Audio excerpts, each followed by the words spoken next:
बिस्मिल्लाहिर्रहमानिर्रहीम। अस्सलाम वालेकुम। तज़िया विद सलमान और मैं हूं आपका मेज़बान सलमान अली। नाज़रीन कराम, आज की इस वीडियो के हवाले से जो ज़्यादा इम्पॉर्टेंट इशू है वो आलमी सतह पर यूक्रेन और रूस की जंग है। जो ज़ाहिर है कि फ़लस्तीन की जंग से एक साल पहले शुरू हो चुकी थी, यानी उसको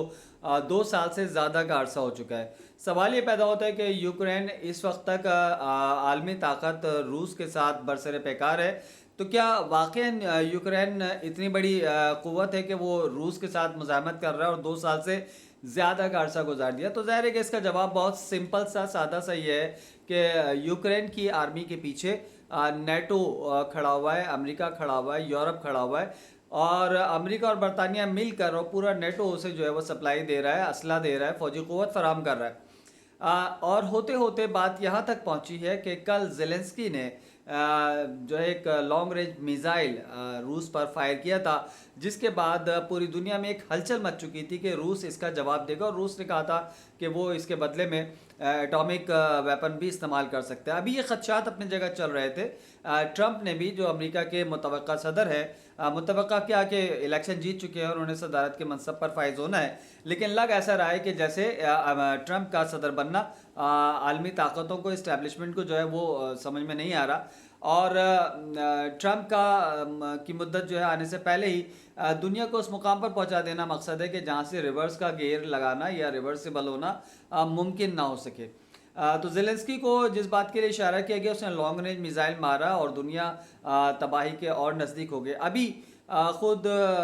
रशिया के, रूस के इत्तेहादी यानी चाइना ने उसको सब्र की तलकीन की और कहा कि बातचीत के ज़रिए मसाइल को हल करने की कोशिश करे। अभी ये चीज़ें चली रही थी, रूस को समझाया बुझाया जा रहा था। ट्रंप ने भी ये बयान दिया कि भाई एटॉमिक हमला नहीं करना, और बातचीत के ज़रिए, या अगर आपने मारना है तो इसी किस्म का कोई लॉन्ग रेंज हथियार मारकर आप अपनी जो है वो गुस्से को का इजहार कर ले। अभी ये बात हो ही रही थी कि इस दौरान दोबारा यूक्रेन ने बरतानिया का दिया हुआ एक तबाहकुन मिज़ाइल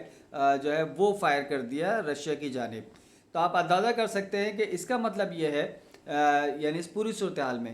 कि दुनिया को तबाही के उस दहाने पर पहुंचाया जाए, आलमी जंग की तरफ लेकर जाया जाए, कि जिसके बाद एक रिवर्सिबल कंडीशन जो है वो आपके पास, या ऐसी कोई सिचुएशन आने पाए कि आप दोबारा जो है वो बेहतरी की तरफ जा सके। ऐसा क्यों है? सवाल ये है कि ऐसा क्यों है कि अब तक बड़ी ताकतें जो एटमी हथियार तैयार कर रही थी वो इसी बात के लिए कर रही थी कि सामने वाले को अपनी क़ुव्वत और ताकत के ज़रिए रोब में रखा जाए, और कभी भी मास डिस्ट्रक्शन के जो वेपन्स हैं वो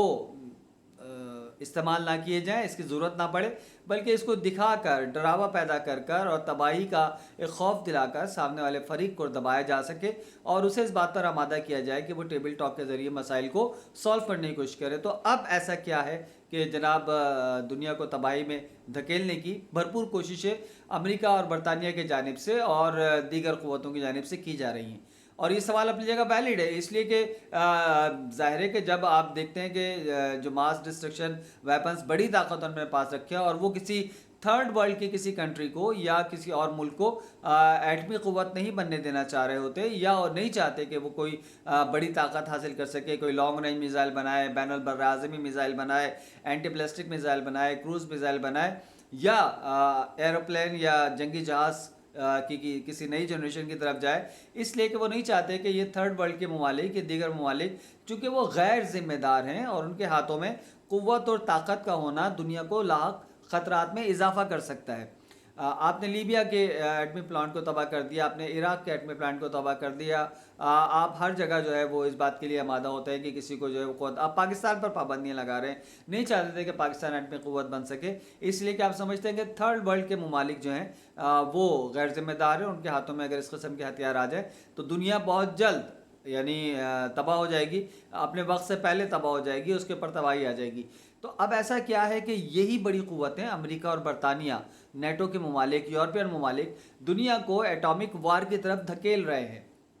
सवाल है, और यकीनन ہمارے ویورز اس کا جواب جاننا چاہیں گے اور یہ چاہیں گے کہ اس بارے میں انہیں بریفنگ مل سکے کہ ایسا کیا ہو گیا ہے کہ امریکہ اور برطانیہ جیسے ذمہ دار ملک، اگرچہ کہ دنیا کی واحد کنٹری ہے امریکہ، واحد ملک ہے کہ جس نے اب تک ایٹم بم کا استعمال کیا ہے، اور ایک دفعہ نہیں 2 دفعہ استعمال کیا ہے، یعنی جاپان پر، کہ ہو سکتا ہے کہ ایک دفعہ جذبات میں کر لیا، اس کی تباہی سے واقف نہیں تھے. آپ نے ہیروشیما پر جب پہلی مرتبہ بم گرایا تو آپ کو اندازہ نہیں تھا کہ ایٹم بم سے کتنی تباہی ہوتی ہے، لیکن آپ کو پتہ چل گیا. اب آپ دوبارہ نہیں گرائیں گے، لیکن آپ نے 6 دن بعد ناگاساکی پر جو ہے دوبارہ حملہ کیا اور ایٹم بم کا استعمال کیا. اس کا مطلب ہے کہ آپ انتہائی غیر ذمہ دار ہیں کہ آپ نے 2 مرتبہ ایٹم بم کا استعمال کر چکے ہیں. آپ اپنے علاوہ سب کو غیر ذمہ دار سمجھتے ہیں. تو اب ایسا کیا ہے کہ امریکہ اور برطانیہ دونوں جو ہے وہ چاہتے ہیں کہ روس جو ہے وہ اس مقام پر، ظاہر ہے کہ جب آپ خود فیصلہ کریں کہ ایک شخص کو جو ہے وہ یا ایک ملک کو آپ میزائل کا نشانہ بناتے ہیں، اس کے اتحادیوں سے سمجھانے کی کوشش کر رہے ہیں کہ بھائی تھوڑا صبر کر لو، اتنے میں دوسرا حملہ ہو جاتا ہے، پھر کوشش کر رہے ہیں. تو اگر آپ کوئی تیسرا میزائل استعمال کریں گے تو ظاہر سامنے والا فریق کہے گا کہ بھائی آپ مجھے سمجھا رہے ہیں اور مسلسل حملے ہو رہے ہیں تو مجھے جواب دینا، اور جبکہ وہ یہ قوت رکھتا ہے کہ وہ جواب دے سکتا ہے. تو آپ اسے کتنی دیر، کب تک، کیسے اور کیوں کر اسے جوابی حملے سے باز رکھ سکیں گے. تو ظاہر ہے کہ جب روس جواب دے گا تو سننے میں یہ آ رہا ہے کہ اتنا خطرناک میزائل جو 16 وار ہیڈ اپنے ساتھ لے آ سکتے ہیں، یعنی ایٹامک ویپن بھی لے آ سکتا ہے، 15-16 مقامات کو ایک ہی میزائل جو ہے وہ وار ہیڈ لے آنے کے بعد نشانہ بنا سکتا ہے. اس میں ایٹم بم بھی ہو سکتا ہے، اس میں میزائل بھی ہو سکتے ہیں، اس میں اور بہت کچھ ہو سکتا ہے. تو 15-16 ممالک کو، 15-16 شہروں کو نشانہ بنانا ایک وقت میں روس کے لیے بہت آسان سی بات ہے. اگر وہ ایک میزائل فائر کر دیتا ہے جسے یورپ شیطان 2 کے نام سے یاد کر رہا ہے، کہ یعنی اتنا خطرناک میزائل ہے کہ اسے شیطان، ظاہر ہے کہ ballistic, anti ballistic missile, ballistic missile ہے اور بین البر اعظمی میزائل ہے جو ایک طرف سے سفر کرے گا تو دنیا کے دوسرے حصے میں کئی بر اعظموں کو اپنے ساتھ لپیٹ میں لے گا، یعنی کئی ممالک کو ایک ساتھ نشانہ بنا سکتا ہے. تو آپ اندازہ کر سکتے ہیں کہ آپ روس کو کتنی دیر تک روک سکتے ہیں. اس کے بعد کہ بار بار زیلنسکی، ظاہر ہے کہ کامیڈین ہے اور اس کو اس سے کوئی غرض نہیں ہے کہ دنیا جو ہے وہ تباہ ہوتی ہے، برباد ہوتی ہے یا باقی رہتی ہے. اس نے اپنے جو ہے وہ کام کو پورا کرنا ہے جس کام کے لیے اسے وہاں پر بٹھایا گیا ہے. اور ظاہر ہے کہ یہ جو پیپٹس ٹائپ کے جو حکمران بٹھائے جاتے ہیں انہیں عوام سے یا صورتحال سے تو خیر کوئی لینا دینا نہیں ہوتا. انہیں اپنے جن لوگوں نے بٹھایا ہوتا ہے اس دوران وہ اپنے جو ہے وہ پلیجر سیکنگ والے کام کر رہے ہوتے ہیں اور عیاشی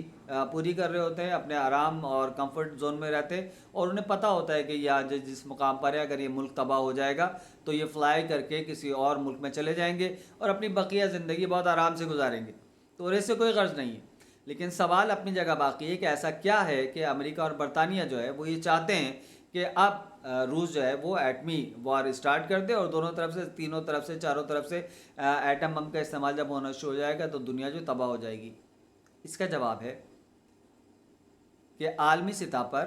یہودیوں کو، امریکہ اور برطانیہ کو اپنی تمام تر جنگی چالوں کی ناکامی کا احساس ہو گیا ہے. واضح اور سیدھے سادے الفاظ میں اب اسرائیل کے وجود کو وہ خطرات لاحق ہو چکے ہیں کہ اسرائیل کا بچنا اب ممکن نظر نہیں آ رہا. یقین کیجئے کہ یہی وہ ریزن ہے، یہی وہ وجہ ہے کہ جس کی بات عالمی طاقتیں اور یعنی خاص طور پہ یہودی جو ہے، قابض یہودی افواج اور ان کے جو پشت پناہ ہیں، جو ان کو بیک اپ فراہم کرنے والے افراد ہیں جو دنیا بھر میں موجود ہیں، جو امریکہ کے بھی اسٹیبلشمنٹ کا حصہ ہے، جو برطانیہ کی بھی اسٹیبلشمنٹ کا حصہ ہے، جو یورپ کے کئی ممالک کے اسٹیبلشمنٹ کا حصہ ہے، جو عالمی تجارتی منڈیوں پر قابض ہیں، جو عالمی سطح کے کاروبار کر رہے ہیں، عالمی معیشت کو سہارا دیے ہوئے ہیں. اسٹاک ایکسچینج ان کے اشارے پہ چل رہا ہوتا ہے، دنیا کی منڈیاں ان کے اشاروں پہ چل رہی ہوتی ہے. انہیں اس بات کا احساس ہو گیا ہے کہ وہ تادیر اس قابض ریاست کے وجود کو باقی نہیں رکھ پائیں گے، اور یہ صرف اور صرف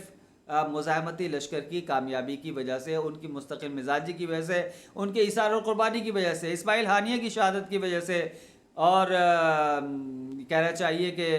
رئیسی کی شہادت کی وجہ سے، جنرل قاسم سلیمانی کی شہادت کی وجہ سے، اور یحییٰ سنوار کی شہادت کی وجہ سے، اور سب سے بڑھ کر حزب اللہ کے رہنما حسن نصر اللہ کی شہادت کی وجہ سے. یہ ان تمام شہداء کے خون کی سرخی ہے کہ جنہوں نے اس مقصد کے لیے، اس جہاد کے لیے फ़लस्तीन की आज़ादी के लिए क़ुरबानियाँ पेश की हैं, उन गुमनाम शहीदों की क़ुरबानियों का नतीजा है जिन्होंने इस आज़ादी क़ुद्स की जंग में पहले दिन से शिरकत की है, चाहे वो दुनिया के किसी भी खित्ते में हो, लुबनान में हो, ईरान में हो, फ़लस्तीन में हो, यमन में हो, पाकिस्तान में हो या कहीं भी हो। क़ुद्स की आज़ादी के लिए जिन्होंने अपनी जानें क़ुरबान की हैं। उम्मीद है आपको ये तज़किया पसंद आया होगा। अपनी कीमती राय कमेंट सेक्शन में ज़रूर हम तक पहुँचाइएगा। चैनल को सब्सक्राइब करना मत भूलिएगा और वीडियो को ज़्यादा से ज़्यादा शेयर कीजिएगा। अपने मेज़बान सलमान अली को इजाज़त दें। खुदा हाफिज़।